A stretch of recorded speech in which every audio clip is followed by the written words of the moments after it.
Station ಹೋಗ್ತಾ ಇದ್ದೀನಿ. ದೀಪು ಶೆಟ್ಟಿಗರ್ ಅವರೇ, ಜನಗಳು ಕುಡಿದರೆ ಎಂಡ ಹಾಕುತ್ತಾರೆ ಅವರಿಗೆ ದಂಡ, ರಸ್ತೆಯಲ್ಲಿ ಆದರೆ ಹೊಂಡ, ಜನಗಳು ಬಿಡಬೇಕು ರಾಜಕಾರಣಿಗಳಿಗೆ ಅದೇ ರಸ್ತೆಯಲ್ಲಿ ಪಿಂಡ. ಆಗ ಸರಿ ಆಗ್ತದೆ.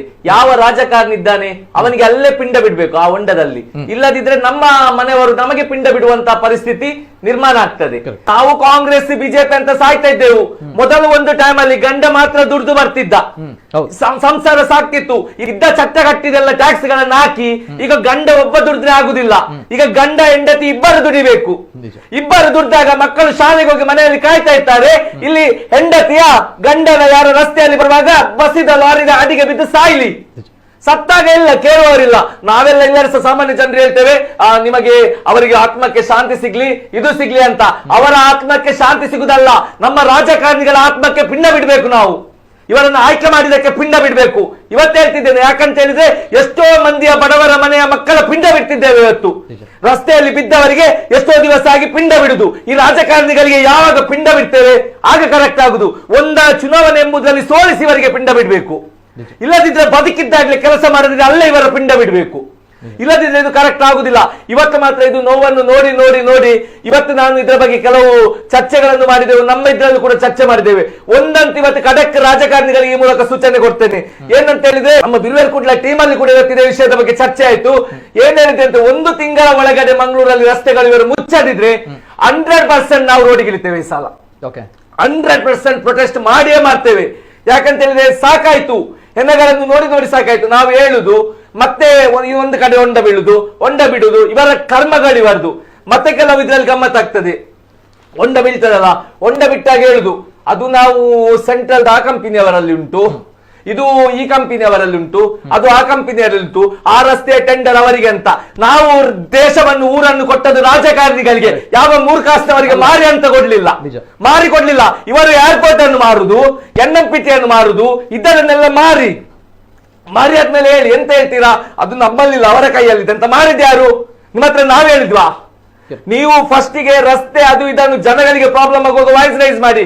ಮತ್ತೊಂದು ವಿಷಯ ನಾನು ಪ್ರಾಮಾಣಿಕವಾಗಿ ಹೇಳ್ತೇನೆ, ನಾನು ರಾಜಕೀಯದ ವಿಷಯ ನೋಡಿದಾಗ ನೋಡಿ, ಒಬ್ಬ ರಾಜಕಾರಣಿಗೆ ಸಮಸ್ಯೆ ಆದ್ರೆ ಯಾವುದೇ ಪಕ್ಷ ಇರಲಿ, ಇನ್ನೊಂದು ಪಾರ್ಟಿಯ ರಾಜಕಾರಣಿಯಲ್ಲಿ ಹೋಗ್ತಾರೆ, ಹೋಗಿ ಎನ್ನ ಮಗನಿಗೊಂದು ಸೀಟ್ ಆವಡು ಮೆಡಿಕಲ್ ಒಂದು ಮಲ್ತು ಕೊಡಲಿ ಅಂತ ಹೇಳ್ತಾರೆ. ಬೇರೆ ಪಕ್ಷದ ರಾಜಕಾರಣಿ ಇದ್ದೆ, ಆ ಬೇರೆ ಪಕ್ಷದ ರಾಜಕಾರಣಿ ಅವರ ಮಗಳಿಗೆ ಎಂಕಲ್ಲನೆ ಪೊಲಿಟಿಷಿಯನ್ ಅರೆ ಮಲ್ತು ಕೊಡ್ಕ ಅಂತ ಹೇಳಿ ಸೀಟ್ ಮಾಡಿ ಕೊಡ್ತಾರೆ. ಆಗ ಅವರಿಗೆ ಇನ್ನೊಂದು ಪಕ್ಷ ಅಂತ ತಲೆಯಲ್ಲಿ ಇರುವುದಿಲ್ಲ. ತಮ್ಮ ಮಕ್ಕಳ ಸೀಟಿಗಾಗಿ, ತಮ್ಮ ಕುಟುಂಬದವರ ಕೆಲಸಕ್ಕಾಗಿ, ತಮ್ಮ ಕುಟುಂಬದವರ ಟೆಂಡರಿಗಾಗಿ ಹೋಗುವಾಗ ಬಿಜೆಪಿ ಕಾಂಗ್ರೆಸ್ ಅಂತ ಇರುವುದಿಲ್ಲ. ಕೆಲಸ ಮಾಡಿಸ್ಕೊಳ್ತಾರೆ, ಮಾಡಿಸಿದಿದೆ ಇಂತ ಕೆಲಸಗಳು ಮಾಡಿಸ್ಕೊಳ್ತಾರೆ. ಯಾಕೆ ಹೇಳಿ, ಅವರ ಕೆಲಸ ಆಗ್ಬೇಕು. ಅದೇ ರಸ್ತೆ ಸಮಸ್ಯೆ ಬಂದಾಗ ಅವು ಕಾಂಗ್ರೆಸ್ ದಾಯನಯ, ಒಂದು ಬಿಜೆಪಿ ದಾಯನಯ, ಇವರಿಗೆ ಇಂಟ್ರೆಸ್ಟ್ ಇಲ್ಲ. ಯಾಕೆ ಇವರ ಮಕ್ಕಳ ಕೆಲಸ ಆಗುವಾಗ ಕಾಂಗ್ರೆಸ್ ಇದಿರುವುದು, ಬಿಜೆಪಿ ಇವರಿಗೆ ಬರುದಿಲ್ವಾ? ಈ ಕಚಡಗಳಿಂದಾಗಿ ನಾವು ಹಾಳಾಗ್ತಾ ಇರುವುದು. ಇವರಿಗೆ ಅದ್ರ ಬಗ್ಗೆ ಚಿಂತೆ ಇಲ್ಲ. ವೈಯಕ್ತಿಕ ಬಂದಾಗ ಇವರಿಗೆ ಚಿಂತೆ ಇಲ್ಲ. ನನ್ನ ಮಗಳಿಗೆ ಸೀಟ್ ಆದ್ರೆ ಆಯ್ತು, ನನ್ನ ಕುಟುಂಬದವನಿಗೆ ಟೆಂಡರ್ ಆದ್ರೆ ಆಯ್ತು ಅಂತ ಹೇಳಿ ಇವರು ಟೆಂಡರ್ ತಗೊಂಡು ಹೋಗ್ತಾರೆ. ಆದ್ರೆ ಪ್ರಾಬ್ಲಮ್ ಯಾವಾಗ ಆಗುದು, ಜನಗಳು ಸತ್ತು ಬಿದ್ದ ಕೂಡಲೇ ಅದು ಕಾಂಗ್ರೆಸ್, ಅದು ಬಿಜೆಪಿ, ನಾವು ಕೂಡ ಅಷ್ಟೇ, ಅದು ಅವರ ಪಾರ್ಟಿ, ಇದು ನನ್ನ ಪಾರ್ಟಿ. ಅರಿ ಒಂದು ಮಂಗಳೂರಲ್ಲಿ ಇದು ಏನಂತ ಹೇಳಿದ್ರೆ ನೋಡಿ, ಮತ್ತೊಂದು ಎಕ್ಸಾಂಪಲ್ ಹೇಳ್ತೇನೆ. ಈಗ ಕಾರ್ಪೊರೇಷನ್ ಅಲ್ಲಿ ಒಂದು ಹೇಳ್ತೇನೆ, ಈಗ ಎಲ್ಲ ಕಡೆ ನಾಯಿಗಳದ್ದು ಸಮಸ್ಯೆ ಇದೆ. ನಾಯಿಗಳ ಜೀವಕ್ಕೆ ಪೆಟ್ಟಾಗಬಾರ್ದು, ನಾಯಿಗಳನ್ನು ಎಂತಸ ಮಾಡಬಾರ್ದು, ನಾಯಿಗಳಿಗೂ ನಮ್ಮಗಾಗಿ ಜೀವ ಇದೆ. ನಾಯಿ ಬಂದು ಮನುಷ್ಯನನ್ನು ಅಟ್ಯಾಕ್ ಮಾಡಿ ಕೊಂದ್ರು ಕೂಡ ನಾಯಿಗಳಿಗೆ ಒಂದು ಜೀವ ಇದೆ ಅಂತ ಹೇಳ್ತಾರೆ. ಅದೇ ನೋಡಿ, ಮನುಷ್ಯನನ್ನು ಇದು ಗಾಡಿಯಲ್ಲಿ ಹೋಗುವ ಮನುಷ್ಯನನ್ನು ನಾಯಿ ಹಿಡ್ದಾಗೆ ಹಿಡಿದು ಫೈನ್ ಹಾಕ್ತಾರೆ. ನಾಯಿಯನ್ನು ಯಾರು ಮುಟ್ಲಿಕ್ಕೆ ಹೋಗುದಿಲ್ಲ. ಕಾರ್ಪೊರೇಷನ್ ಅಲ್ಲಿ ಉಪದ್ರ ಕೊಡುವ ನಾಯಿಯನ್ನು ಯಾರು ಹಿಡಿಲಿಕ್ಕೆ ಹೋಗುದಿಲ್ಲ. ರೋಡ್ ಅಲ್ಲಿ ಗಾಡಿಗಳಲ್ಲಿ ಹೋಗುವವರನ್ನು ನಾಯಿಯನ್ನಾಗಿ ಹಿಡ್ದಾಗೆ ಹಿಡಿದು ಫೈನ್ ಹಾಕ್ತಾರೆ. ಅಲ್ಲಲ್ಲಿ ನೋಡ್ತಾ ಇದ್ದೇವೆ ನಾವು, ಫೈನ್ ಹಾಕ್ತಾರೆ. ಮನುಷ್ಯ ಸಸ್ತೆ ನಾಯಿಯಾಗಿ ಸಾಯ್ತಾ ಇದ್ದೇವೆ, ರೋಡ್ ಅಲ್ಲಿ ನಾಯಿಗಳಾಗಿ ಸಾಯ್ತಾ ಇದ್ದೇವೆ. ಅಂದ್ರೆ ಮನುಷ್ಯನಿಗೆ ಜೀವಕ್ಕೆ ಬೆಲೆ ಇಲ್ಲ ಈಗ ಈ ವ್ಯವಸ್ಥೆಯಲ್ಲಿ. ಪ್ರಾಣಿಗಳಿಗೆ ಬೆಲೆ ಇದೆ. ಪ್ರಾಣಿಗಳಿಗೆ ಒಂದು ತೊಂದರೆ ಆದ ಕೂಡಲೇ ಎಲ್ಲ ಸಿಡಿದೇಳ್ತಾರೆ ರಾಜಕೀಯ. ಆದ್ರೆ ಇವತ್ತು ಮನುಷ್ಯರ ಜೀವ ಎಲ್ಲಿ ತಲುಪಿದೆ? ಮನುಷ್ಯರ ಜೀವ, ಯಾಕಂದ್ರೆ ನಾಯಿಗಳು ಕೂಡ ಅವುಗಳಿಗೆ ಕೂಡ ಜೀವ ಇದೆ. ಆ ಪ್ರಾಣಿಗಳು ಅದಕ್ಕೆ ಬೆಲೆ ಕೊಡ್ಬೇಕು, ಓಕೆ. ಆದ್ರೆ ವಿಕೃತ ನಾಯಿಗಳಂತಿವೆ, ಕೆಲವು ಹುಚ್ಚಿರ್ದದ್ದು, ಜನರನ್ನು ಬೆನ್ನಟ್ಟುದು, ಅದ್ರ ಬಗ್ಗೆ ಸಹ ನಮ್ಗೆ ಕ್ಯಾರ್ ಇದೆ.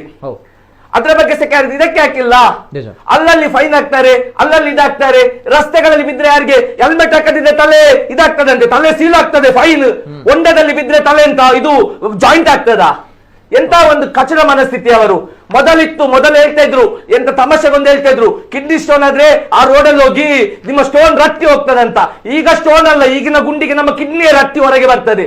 ಅಂತ ಪರಿಸ್ಥಿತಿಯಲ್ಲಿದ್ದೇವೆ. ಇದು ತಂದು ಕೊಟ್ಟದ್ದು ನಮ್ಮ ರಾಜಕಾರಣಿಗಳು ಮತ್ತು ನಮ್ಮ ರಾಜಕೀಯ ವ್ಯವಸ್ಥೆ. ಮತ್ತೆ ನಾವು ಎನ್ನ ಪಕ್ಷ ಎನ್ನ ಪಾರ್ಟಿ 5 ವರ್ಷಕ್ಕಿಂತ ಮೊದಲು ನೀವೇನ್ ಮಾಡಿದ್ರಿ, 5 ವರ್ಷಕ್ಕಿಂತ ಮೊದಲು ನಾವೇನ್ ಮಾಡಿದೆವು. ಒಂದು ಗಾಡಿ ಹೊರಗೆ ಬರುವಾಗ ಎಷ್ಟು ಟ್ಯಾಕ್ಸ್ ಕಟ್ತೇವೆ? ಟ್ಯಾಕ್ಸ್ ಯಾಕೆ ಕಟ್ಟುದು? ಇವರಿಗೆ ಗೋರಿ ಕಟ್ಲಿಕ್ಕ ನಾವು ಟ್ಯಾಕ್ಸ್ ಕಟ್ಟುದು? ರಾಜಕಾರಣಿಗಳಿಗೆ ನಾವು ಟ್ಯಾಕ್ಸ್ ಕಟ್ಟುದು ನಮ್ಮ ರೋಡಿಗೆ. ನಮ್ಗೆ ರೋಡ್ ಸರಿ ಇದೆಯಾ? ಟೋಲ್ ಗೇಟ್ ಉಂಟು, ಟೋಲ್ ಗೇಟ್ ಅಲ್ಲಿ ಯಾರಿಗೆ ಕಲೆಕ್ಟ್ ಮಾಡುದು? ಇವರಿಗೆ ಪಿಂಡ ಬಿಡ್ಲಿಕ್ಕ? ಹಾಗೆ ಕೇಳ್ಬೇಕು. ರಾಜಕಾರಣಿಯವರಿಗೆ ಪಿಂಡ ಬಿಡ್ಲಿಕ್ಕ ಟೋಲ್ ಕಲೆಕ್ಟ್ ಮಾಡುದು? ಎಲ್ಲಿ ರಸ್ತೆಯಲ್ಲಿದೆ ಸರಿ ಇದೆ? ಇವತ್ತು ಏನಾಗಿದೆ? ಇವತ್ತು ಇಂಥ ಪರಿಸ್ಥಿತಿ ತಲುಪಿದೆ. ಯಾರು ಹೊಣೆ? ನಿಜವಾಗಿ ವಿಧಾನಸೌಧದಲ್ಲಿ ಒಂದು ದಿವಸಕ್ಕೆ ಇದು ಡಿಸ್ಕಷನ್ ಆಗ್ಬೇಕು. ಆಗ್ತದಾ? ನಾವು ನಾಯಿಗಳ್ರಿ. ನಾವು ಮಂಗಳೂರಿನಲ್ಲಿ ರೋಡ್ ಸೈಡ್ ಬಿದ್ದು ಸಾಯ್ತಿದ್ದೇವಲ್ಲ, ನಾವು ನಾಯಿಗಳು. ನಮ್ಮ ನಾಯಿಗಳೇ ಹೆಣ ಬೀಳ್ತಿರುವುದು. ಅದೇ ಮಿನಿ ಧರ್ಮ ಪ್ರೇರಿತವಾಗಿ ಒಂದು ಹೆಣ ಬೀಳಿ ಅಂತೆ ವಿಧಾನಸೌಧದಲ್ಲಿ ಒಂದು ದಿವಸ ಚರ್ಚೆ ಆಗ್ತದೆ. ಧರ್ಮ ಪ್ರೇರಿತವಾಗಿದೆ. ಅವರಿಗೆ ವೋಟ್ ಬ್ಯಾಂಕ್ ಬೇಕು. ಅವರು ಅದು ಚರ್ಚೆ, ಇವರು ಇದು ಚರ್ಚೆ. ಯಾರು ಪೊಟ್ಟಿಗಳು ಅವರನ್ನು ಒದ್ದು ಒಳಗಾಕಿ ಅಂತ ಅದಿಲ್ಲ. ಇದು ನಮ್ಮದಕ್ಕೆ ಹಾನಿ ಆಗ್ತಿದೆ. ಇಲ್ಲಿ ಜೀವಗಳೆಲ್ಲ ಹೋಗ್ತಿದ್ದಾರೆ. ಹಿಂದೂ ಮುಸ್ಲಿಂ ಕ್ರಿಶ್ಚಿಯನ್ಸ್ ಅಂತಿಲ್ಲದೆ ಎಲ್ಲ ಸಾಯ್ತಿದ್ದಾರಲ್ಲ. ಇದಕ್ಕೆ ಯಾಕೆ ಚರ್ಚೆಗಳಾಗುದಿಲ್ಲ? ವಿಧಾನಸೌಧದಲ್ಲಿ ಒಂದು ದಿವಸ ಇದು ಚರ್ಚೆ ಮಾಡಿ ಅಲ್ಲ. ಇದರ ನಡುವೆ ನಮ್ಮ ಜನಗಳು ಎಚ್ಚೆತ್ತುಕೊಳ್ಳುವುದೇ ಇಲ್ಲ. ಯಾಕಂತ ಹೇಳಿದ್ರೆ ಅದಕ್ಕೂ ಒಂದು ಕಾರಣ ಉಂಟು. ಈಗ ಜನಗಳು ವಾಯ್ಸ್ ರೈಸ್ ಮಾಡುದಿಲ್ಲ. ಜನಗಳು ಖಾಲಿ ಹೊಂಡದಲ್ಲಿ ಬಿದ್ದು ಸತ್ತಾಗ ಮಾತ್ರ ನೀವು ವಾಯ್ಸ್ ರೈಸ್ ಮಾಡ್ತೀರಾ ಅಂತ ಹೇಳ್ತಾರೆ. ಜನಗಳದ್ದು ಸಹ ತಪ್ಪಿದೆ. ಇಲ್ಲಿ ಮಿಡ್ಲ್ ಕ್ಲಾಸ್ ಜನ ಇರೋದು. ನಾವು ನೀವೆಲ್ಲ ಡೈಲಿ ದುಡಿಲೇಬೇಕು. ನಾವು ದುಡಿಯೋದಿದ್ರೆ ನಮ್ಮ ಅಪ್ಪ ಅಮ್ಮ ಮಾಡಿಟ್ಟ ಕೋಟಿಗಟ್ಟಲೆ ಆಸ್ತಿ ಇಲ್ಲ ರಾಜಕಾರಣಿಗಳ ತರ. ರಾಜಕಾರಣಿಗಳಿಗೆ ಮಾಡಿಟ್ಟದು ಉಂಟು. ಅವರು ವಾಯ್ಸ್ ರೈಸ್ ಮಾಡ್ಬೇಕು. ಮಾಡ್ತಿದ್ದಾರಾ? ಸಂಬಳ ಯಾಕೆ ಕೊಡುದು? ತಿಂಗಳಿಗೆ ಸಂಬಳ ಭಕ್ತಿ ಇದ್ದದೆಲ್ಲ ಕರ್ಮ ಸಿಗಲ್ವಾ? ಇವರಿಗೆ ಯಾಕೆ ಕೊಡುದು? ಕಾರ್ ಅದಿದೆ ಸಿಗಲ್ವಾ? ಕಾರಲ್ಲಿ ಒಂದು ರೌಂಡ್ ಹೊಡಿಲಿಕ್ಕೆ ಆಗಲ್ವಾ? ಮಳೆ ಬಂದಾಗ ಬರ ಪೀಡಿತ ಪ್ರದೇಶಕ್ಕೆ ಭೇಟಿ ಕೊಟ್ಟೆವು. ಮಳೆಯಲ್ಲಿ ಗುಡ್ಡೆ ಬಿದ್ದಾಗ ಭೇಟಿ ಕೊಟ್ಟೆವು. ಜನಗಳು ರಸ್ತೆಯಲ್ಲಿ ಸಾಯ್ತಿದ್ದಾರಲ್ಲ, ಭೇಟಿ ಕೊಡುವಂತ ದಮ್ಮಿಲ್ವಾ? ಇವರದು ಇದೇ ಆಯ್ತು. ಮತ್ತೆ ಹೇಳುದು ಎಂತ, ನಾನು ದೊಡ್ಡ ರಾಜಕಾರಣಿ, ನಾನು ಸಿಂಹ, ನಾನು ಇದಂತ. ಇವರು ನಿಜವಾಗಿ ನಮ್ಮ ಮಂಗಳೂರಿನಲ್ಲಿರುವ ಎಲ್ಲಾ ರಾಜಕಾರಣಿಗಳು ಸಿಂಹಗಳೇ.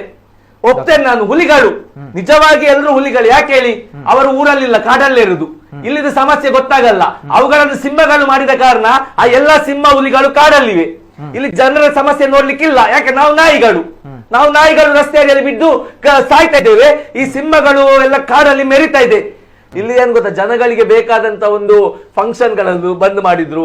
ಮತ್ತೆ ಎಷ್ಟೋ ಮಂದಿ ಉದ್ಯೋಗ ಮಾಡ್ತಿದ್ರು, ಅದಕ್ಕೆ ಪೆಟ್ಟು ಕೊಟ್ಟರು. ಯಕ್ಷಗಾನ ಕಾರ್ಯಕ್ರಮ ಆಗಿರ್ಬೋದು, ಆ ಮ್ಯೂಸಿಕ್ ನವರಾಗಿರ್ಬೋದು, ಅದನ್ನು ಸರಿ ಮಾಡ್ಲಿಕ್ಕೆ ಅದು ಕೂಡ ಇಲ್ಲ. ಅದನ್ನು ಸರಿ ಆಗುದಿಲ್ಲ. ಅದೆಲ್ಲ ಆಗುದಿಲ್ಲ. ಅದಕ್ಕೆ ಲಾ ಉಂಟು. ಸೌಂಡ್ ಗಳಿಗೆ ಲಾ ಉಂಟು. ಇದಕ್ಕೆ ಯಾವುದಕ್ಕೆ? ನಮ್ಮ ಡಿಜೆಗೆ ಲಾ ಉಂಟು. ಹೊಂಡಕ್ಕೆ ಲಾ ಇಲ್ವಾ? ಹೊಂಡದ ಲೋ ಇವರಿಗೆ ಸತ್ತೋಗಿದ? ಮಾತಾಡುವ ದಮ್ಮಿಲ್ಲ ಹೇಳಿ. ಹೊಂಡಕ್ಕೆ ಲಾ ಇಲ್ಲಲ್ಲ, ಇವರಿಗೆ ದಮ್ಮಿಲ್ಲ. ಹೇಳ್ತೇನೆ, ರಾಜಕಾರಣಿಗಳಿಗೆ ದಮ್ಮಿಲ್ಲ. ಪ್ರತಿ ಪಕ್ಷದ ರಾಜಕಾರಣಿಗಳಿಗೆ ದಮ್ಮಿಲ್ಲದಿದ್ರೆ ನೀವು ರಿಸೈನ್ ಕೊಡಿ. ಯಾಕಂತ ಹೇಳಿದ್ರೆ ನಮ್ಗೆ ಬೇಕಾದದ್ದು ಮೌನ ಕುತ್ಕೊಂಡು ಇದು ಸ್ಪೀಚ್ ಮಾಡ್ಕೊಂಡಿರುವವರು ಬೇಡ. ನಮ್ಗೆ ಸಮಸ್ಯೆಗಳಿಗೆ ವಾಯ್ಸ್ ರೈಸ್ ಮಾಡಿ ಆ ಸಮಸ್ಯೆಯನ್ನು ಸರಿ ಮಾಡುವವರು ಬೇಕು. ಯಾವುದೇ ಪಕ್ಷ ಇರ್ಲಿ, ಯಾವುದೇ ಇದಿರ್ಲಿ. ಮತ್ತೊಂದು ಮಾತು ಕೇಳಿದೆ, ಏರ್ಪೋರ್ಟ್ ಅನ್ನು ಬಾರಿ ವಿಸ್ತಾರ ಮಾಡ್ಲಿಕ್ಕೆ ಅಂತೆ. ಏರ್ಪೋರ್ಟ್ಗೆ ಹೋಗುವ ರಸ್ತೆ ನೋಡಿ ಮಾರೆ, ಎಂತ ವಿಸ್ತಾರ ಮಾಡುದು? ನಾಚಿಕೆ ಆಗ್ಬೇಕು ಇವರಿಗೆ.